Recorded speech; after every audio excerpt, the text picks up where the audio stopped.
So I was listening to the Hack It Out podcast the other day and I found a bunker stat that was quite interesting. It surprised me quite a lot. So greenside bunker, 25 yards or less, that's about 22 meters for those that work in meters or less, so just basically greenside bunkers. A scratch handicap golfer, how many times as a percentage do they fail to get the ball out onto the putting green? Well, it's actually 11%, and I thought it was going to be a lot lower. Scratch golfers are very good golfers. So 1/10 of the time they can't get the ball out. I thought it would be closer to 3 or 4%, but it turns out it's 11%. A 10 handicap golfer, they fail to get the ball out 21% of the time. So, roughly 1 in 5. So they get 4 out and miss 1. I thought they were better than that.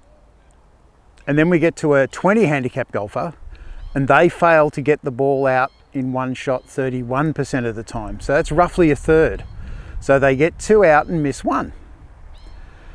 Now, if you think about it, if you're in the greenside bunker here, if you can just get the ball out onto the putting surface, it doesn't matter how close it is, just get the ball onto the putting surface so you get your putter out for your next shot. That is going to have a dramatic effect on your ability to score. It's going to lower the score.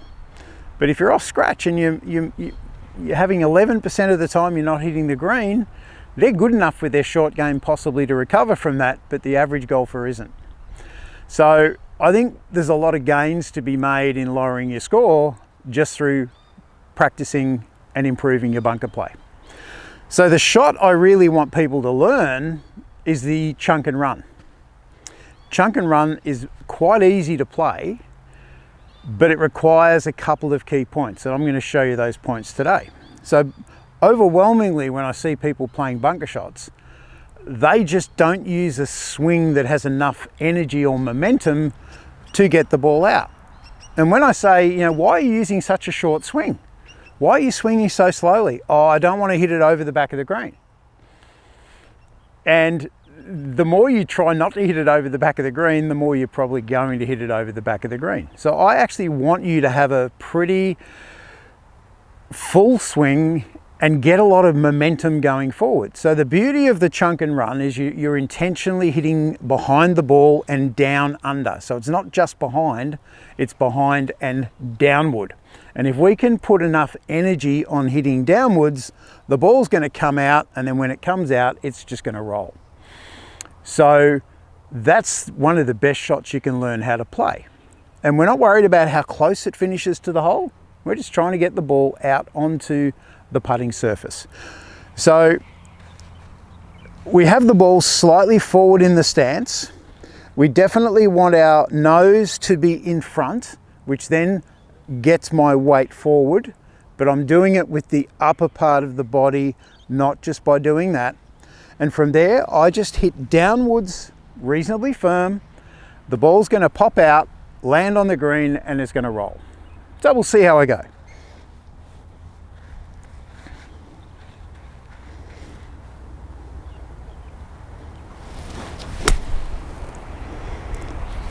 So I've hit the chunk. I've got a fairly long divot there. The ball has come out and it was pretty safe. There's a reasonable amount of energy on that shot, but it's not going to go too far because you've got this big layer of sand trapped between the club face and the ball. So if you just get in the bunker, and you can actually play games with yourself. One of the things I used to do as a kid growing up with the other kids at my golf club at Gisborne, we would get in a bunker and we'd see who could hit the ball the shortest with the biggest swing. And the loser had to buy the can of Coke. So you could just get in here and say, okay, I'm going to use a really big swing here, but I'm not allowed to let the ball go beyond the flagstick. So you're going to get quite a bit of speed. I've hit it a little bit too far, but it's pulled up nicely. There was a lot of energy in that, but there's no danger of the ball going over the back of the green. So play around with those two concepts, the chunk and run, and then practice developing enough speed and full length of swing to get the ball out, but it won't go too far. If you want to improve your golf, I'm going to put a link to another video just up here I know is going to help improve your golf.